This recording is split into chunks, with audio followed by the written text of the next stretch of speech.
We have information from the DSWD that somehow may nagbebenta nga ng mga non-food packs. This is a family clothing kit, no? Na ibebenta sa private individuals, no? That's why nung nag-arrange kami na makipag-negotiate kami, and nagkaroon kami ng agreement, no, na they will be selling the family clothing kit. Kita sa surveillance video ang babaeng ito na nagbibilang parang pera sa loob ng sasakyan.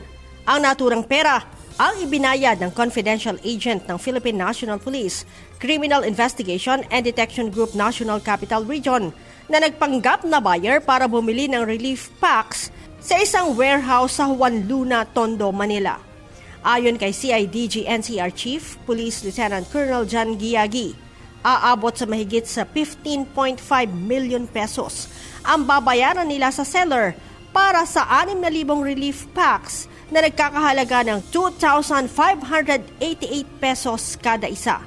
Ang naturang relief packs may tatak ng Department of Social Welfare and Development o DSWD at may nakalagay na not for sale. Kung ito is lalabas sa merkado, kahit sa private individual, it signifies yung wrong natin sa gobyerno. No? Bakit ibinebenta? Dapat libre ito. So luckily with the guidance of our director, naagapan natin agad ito para hindi pa lumabas sa kalye o sa mga private individual, dahil this is intended for relief operations, and this again, it is not for sale. Ayon kay Lieutenant Colonel Giagi, kasama sa iniimbestigahan nila ay kung naging supplier ng gobyerno dati ang nahuling individual. Yes, meron kaming information na sila is nagsusupply pa way back 2020 up to nagsusupply na sila, may mga contracts na sila dito. So ang titingnan natin dito is, ito ba ipalusot nila then ibebenta nila, or is it over ng production nila? Nonetheless, mere use, misrepresentation ng logo ng is a violation, no? Is a violation. That's why buti na lang po yung maagap yung ating kapulisan. Sa inilabas na pahayag ng DSWD, itinanggi naman ng mga ito na may kaugnayan sa kanila ang naaresto o maging ang warehouse kung saan nakuha ang libo-libong relief packs na ibinebenta. Kinukundi na rin ng DSWD ang hindi otorisadong paggamit ng kanilang logo at pangalan.